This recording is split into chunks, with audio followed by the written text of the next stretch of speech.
So y'all seen Deion Sanders getting at the refs. You think it was just only Bless One trying to be a professional? Nah, bruh. I'm being dead serious, gang. The refs are going out of their way to be out of control with the play callings. I'm trying to be nice because I guess in a way I represent Colorado and the Deion brand too. So even though I go a little bit unhinged, you know what's really unhinged? How everybody are pretending that these refs haven't been paid and bought off. They don't have a hidden agenda.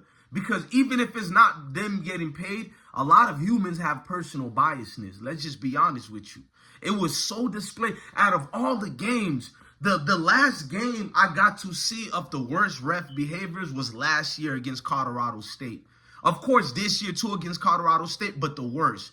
Now, if you're looking at the collective of 2 years that Prime been there, Coach Prime that is, Coach Deion Sanders, this was by far the worst officiating game. You're going to think it's not if you watch the highlights and you seen them helping Shador by throwing a late call. But what you didn't see, they gave Shador 2 late hits.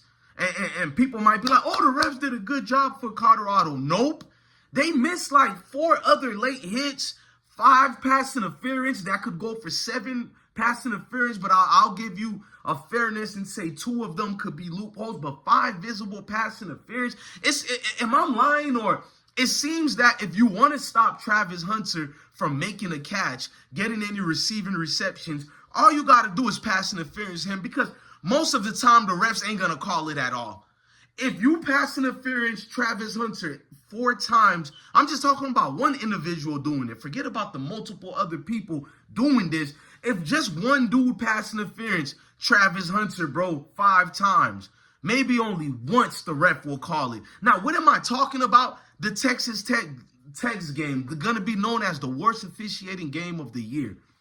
It started off with these ruthless, racist Texas Tech fans throwing tortillas in the courts. That's not what make them racist. What's going on is they did this crap at the beginning of the game. You would think people will have ruckus towards getting cheated at the game, or you feel me, towards the end, you're celebrating. This was during the game, trying to stop us at all costs. We seen corny teams like Kansas State and their weak coach that they keep overrating Chris Kyman, who barely uses Dylan Edwards, and Dylan Edwards groupie think I'm getting at Dylan Edwards. I'm really saving the lame dude, Dylan Edwards. I'm really letting the world see, look, they only took these Deion Sanders rejects so they can throw one at Deion Sanders' face, because Dylan Edwards is a good player, but he'll never get no real playing time, and we know why. But let's fast forward. I'm sitting back like you got the lame ball boys doing random activity towards Colorado. Shiloh gets an interception. He takes it to the house. The student sections are slurring towards the N words and all type of fallacy things, calling him a criminal. You feel me? That's why you're going to end up in jail and prison. You know that lawsuit situation, something that happened, whether you think he was in the right or wrong, but he was 15 years old. They acting like that man can't be a grown man. This is almost 10 years or more ago. And some, bro, like I'm telling people, this is bigger than football. It's deeper than football. If you don't know, get them people who say they like you mad and see the truth come out. Them folks got to treat Colorado like it's a Super Bowl for every single game. I done told you people that. Every time y'all play Colorado, it's everybody's Super Bowl. But let's fast forward, though.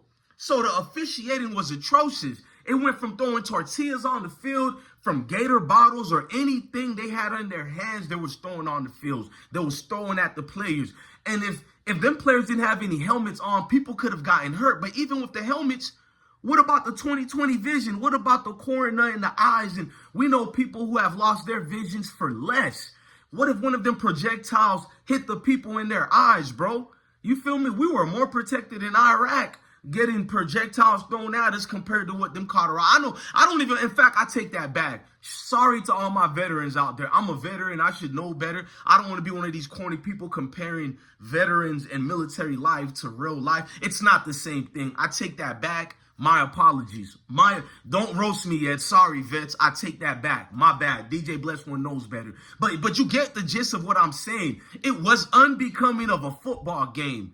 No manners, no proper morals and ethics coming from these announcers. They're playing it off. They're chuckling about it. Oh, you know, it's culture over here. But if we do something, oh, we're culture. You know, that's their culture. One of our guys are getting arrested. We don't even know this nigga, but we happen to share the same skin tone.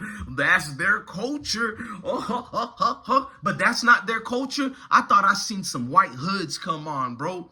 That's Texas Tech's fan base. White hoods were coming on, gang. I'm not lying to you, bro. That whole fan base should be ashamed, bro. But forget about ashamed. They won't be held accountable. The media is going to ignore this, but Deion Sanders didn't. Deion Sanders let the refs know, like, what y'all doing, bro?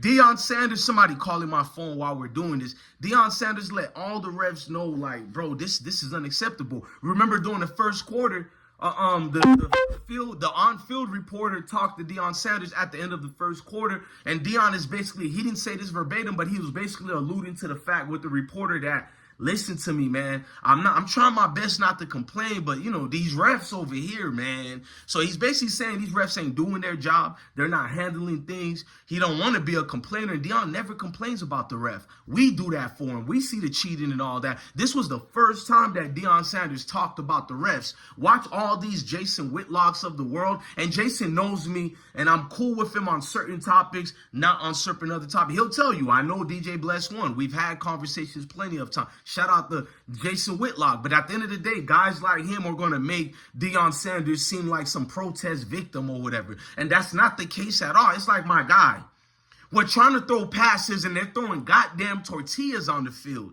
It's becoming in the way of the goddamn players, bro. It's interfering, bro. How can I play a prop? You're going to say tortillas won't hurt nobody. Well, throw a million of them motherfuckers on the field and tell me if it won't cause ruckus in a game, bro.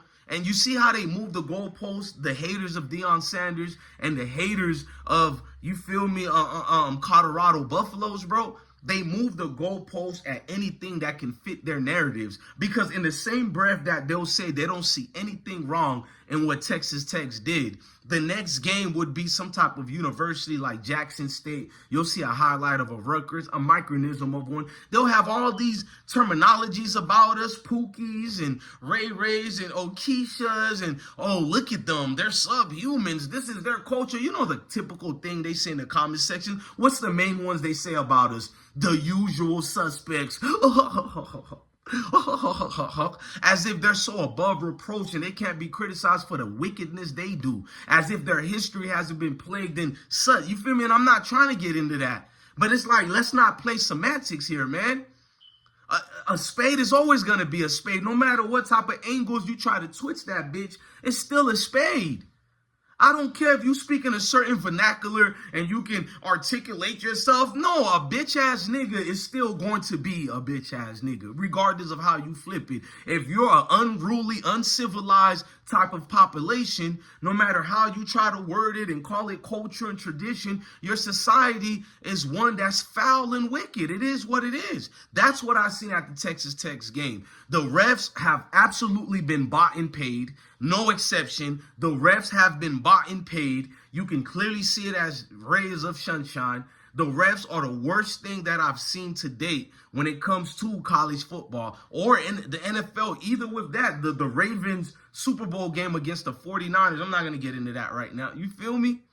I think I just butchered that one too, but it is what it is, man. It was I forgot who it was. My mind's everywhere, but you get what I'm saying. We don't have legitimate refs over here, man.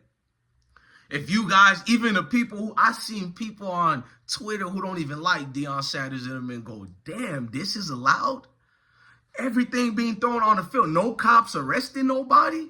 I wonder why the handcuffs won't come out for certain people, but it is what it is, man. I'm locked up, but they will let me out if I'm put on a sandwich. Don't let that go over your head. Ladies and gentlemen, I'm DJ Bless One, the best one, man. Love your family, love your kids, and stay blessed. Facts.